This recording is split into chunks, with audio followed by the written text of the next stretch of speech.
The Federal Bureau of Investigation doesn't just hold files, it holds power. And when agents inside that institution begin speaking outside official channels, what they're really doing is challenging the distribution of that power. Now, we're seeing former FBI personnel coming forward with information about Donald Trump that apparently hasn't made it through normal disclosure processes. This isn't simply about one administration or one individual. This represents a fracture within the enforcement apparatus of the American state itself.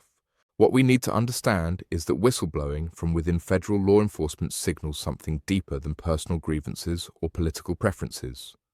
It suggests that institutional mechanisms designed to contain information, to manage what the public knows about executive conduct, are breaking down.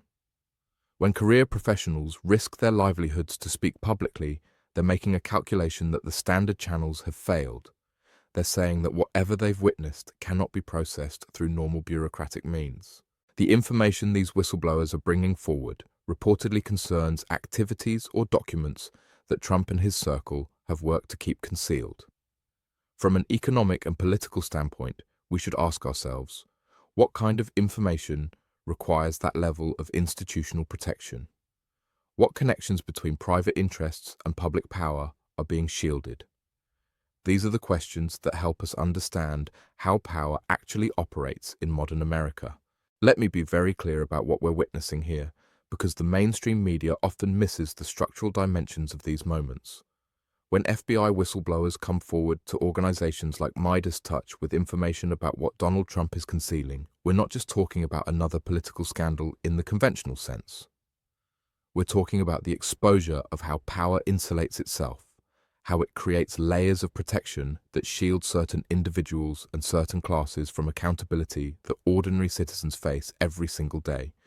This is about understanding that our system has built-in mechanisms to protect those at the top, and occasionally those mechanisms crack open just enough for us to see what's really happening inside. Now, the FBI itself is an interesting institution to examine. It was created in the early 20th century as a federal law enforcement agency, but over the decades it evolved into something far more complex. It became an intelligence-gathering operation, a political actor in its own right, and at various moments in history, an instrument used against social movements, against labor organizers, against anyone who challenged the existing distribution of power and wealth in this country. J. Edgar Hoover ran that agency for decades, accumulating files on politicians, activists, and public figures, using information as a weapon to maintain control and influence. So when we talk about the FBI today, we need to remember that legacy. We need to remember that institutions like this have historically served to protect certain interests while surveilling and suppressing others. What makes this moment particularly significant is that people from inside this institution are breaking ranks. They're violating the code of silence that typically governs federal law enforcement. And why would they do that? Why would career professionals, people who have dedicated their lives to working within the system, suddenly decide that they need to go outside that system to get information to the public? The answer is straightforward. They've concluded that the internal mechanisms, the official channels, the Inspector General processes, the Congressional Oversight Committees, all of these have been compromised or rendered ineffective. They've determined that whatever they know about Trump's activities won't see the light of day through normal means. This tells us something crucial about the state of American democracy right now. We have a former president who apparently has access to protective mechanisms that allow him to conceal information that federal agents believe the public needs to know. Think about what that means in terms of power structures. Trump isn't just another politician.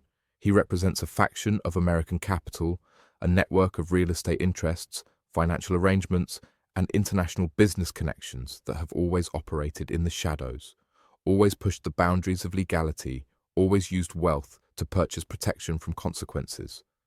And when he occupied the presidency, he had access to the full apparatus of state power, including the ability to classify information, to control what investigators could pursue, to install loyalists in key positions throughout the justice system. The whistleblowers are essentially saying that this protection continues even after Trump left office. They're saying that there are documents, there are communications, there are records of activities that are being kept from public scrutiny through various means, whether that's classification, whether that's obstruction, whether that's the simple fact that powerful people can hire expensive lawyers and drag out legal processes for years. This is how the system works to protect itself. This is how inequality isn't just about income and wealth, but about access to justice, about who gets investigated and who doesn't, about who goes to prison and who walks free. Let me put this in economic terms, because everything in our society ultimately comes back to economics. Trump's business empire was built on leverage, on debt, on using other people's money to finance projects while minimizing his own risk. This is standard practice in American capitalism, but Trump took it to extremes that often crossed legal lines. We know from public reporting over the years that he's been investigated for tax fraud, for bank fraud, for insurance fraud. We know that his organization was criminally convicted in New York. We know that he's been found liable for sexual assault and for defamation. We know that his charity was shut down for self-dealing. This is a pattern of behavior that reveals someone who believes rules don't apply to him, someone who has used wealth and connections to avoid accountability throughout his entire life. Now, when someone like that becomes president, they bring that mindset into the highest office in the land.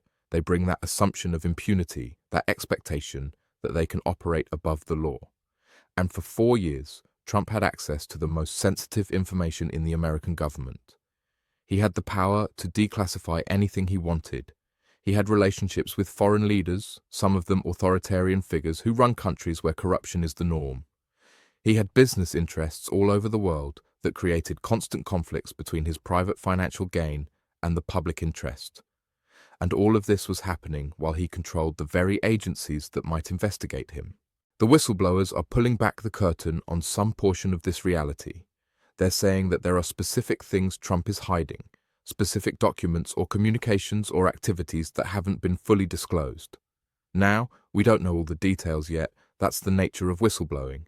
Information comes out gradually, through reporting, through legal processes. But we can analyze the structure of what's happening here. We can understand that when federal agents risk their careers to get information out, they're making a statement about the failure of our oversight systems. They're making a statement about how corrupted the normal channels have become. This connects to a larger crisis in American institutional legitimacy. People across the political spectrum have lost faith in institutions because they see, correctly, that these institutions serve the powerful. They see that wealthy individuals and corporations can influence policy, can avoid prosecution, can shape the information that reaches the public. They see that there's one set of rules for people like Trump and another set of rules for everyone else. A working person who commits fraud goes to prison. A billionaire who commits fraud hires lawyers and accountants who make the problem disappear, or at worst, results in a fine that's a tiny fraction of the money they made from the fraud in the first place. What the whistleblowers are doing is trying to break through that two-tiered system. They're trying to force accountability by bringing information directly to the public through independent media outlets. And it's significant that they're going to organizations like MeidasTouch rather than traditional corporate media. That tells us something about trust, about who they believe will actually report the information rather than soften it, contextualize it in ways that protect the powerful or bury it under both sides' coverage that treats every issue as equally valid and equally questionable. We need to think about what kind of information might be so damaging that Trump and his allies would work this hard to keep it hidden. Is it financial? Almost certainly there are financial dimensions, connections to foreign money, tax avoidance schemes, fraudulent valuations of assets. Is it related to national security, given Trump's cavalier handling of classified documents, his resistance to returning materials that belong to the government, his discussions of sensitive information in insecure settings? There are likely national security implications. Is it about abuse of power? The efforts to overturn the 2020 election, the pressure on state officials, the organization of the January 6th rally that turned into an attack on the Capitol, all of this involved potential criminal conduct that Trump has worked to conceal or reframe. But here's what we need to understand at a deeper level. The specific details, while important, are part of a larger pattern. They're symptoms of a system that allows enormous concentrations of wealth to translate into enormous concentrations of power, and then uses that power to protect itself from accountability. Trump is an extreme example, but he's not an aberration. He represents tendencies that exist throughout our economic and political system. He represents what happens when someone with authoritarian instincts and no regard for democratic norms gets access to state power in a system that's already tilted toward protecting the wealthy. The whistleblowers understand this. They understand that they're not just exposing one man's misconduct. They're exposing how the system works, how power protects power, how information gets controlled and manipulated. And by coming forward, they're placing themselves at considerable risk. Whistleblowers in America don't have a good track record of being protected. Despite laws that are supposed to shield them, they often face retaliation, lose their jobs, get blacklisted in their professions. The people who punish whistleblowers are the same people who benefit from keeping information hidden. So when FBI agents come forward anyway, when they decide that their duty to the public outweighs their duty to the institution, that's a significant moral and political act. We should also consider the timing of all this. Trump is running for president again. He's facing multiple criminal indictments in different jurisdictions. He's using his campaign to raise money for legal defense, to position himself as a victim of political persecution, to rally his base around the narrative that he's being unfairly targeted by a corrupt establishment. And in some ways, he's right that the establishment has never fully accepted him, but not for the reasons he claims. The traditional power structure was uncomfortable with Trump, not because he challenged their interests, but because he was too obvious about it, too crude, too willing to say the quiet parts out loud. He exposed how the system actually works in ways that made people uncomfortable. So, now we have this complex situation where Trump is both a product of elite corruption and someone who parts of the elite want to contain. The whistleblowers are caught in the middle of this.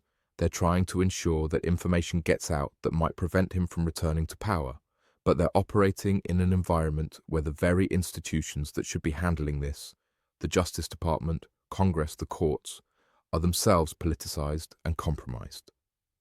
This is what happens when inequality becomes so extreme that it warps every institution in society, when wealth can buy political influence, when it can shape media coverage, when it can delay or derail legal processes. Then democracy becomes a shell, a performance that masks the reality of oligarchic control. The information the whistleblowers are bringing forward needs to be understood in this context. It's not just about Trump. It's about whether we have a political system that can hold powerful people accountable, or whether we've crossed a threshold into something else, into a kind of soft authoritarianism where democratic forms continue, but real accountability has disappeared for those at the top. Every society faces this tension between the power of wealth and the power of democratic governance. In healthy democracies, there are strong institutions that can check concentrated power, that can investigate and prosecute regardless of someone's wealth or political position. In deteriorating democracies, those institutions weaken, they get captured by the interests they're supposed to regulate, and eventually they become tools for protecting the powerful rather than checking them. That's the crisis we're in right now. And the FBI whistleblowers, by coming forward, are forcing us to confront it. They're saying that the normal systems aren't working, that information crucial to public understanding is being suppressed, that we can't rely on official channels to deliver accountability. This is both frightening and clarifying. It's frightening because it confirms how broken our institutions have become. It's clarifying because it shows us exactly what we're up against, exactly how power operates, exactly why grassroots movements and independent media and whistleblowers willing to risk everything are so essential to any possibility of democratic renewal.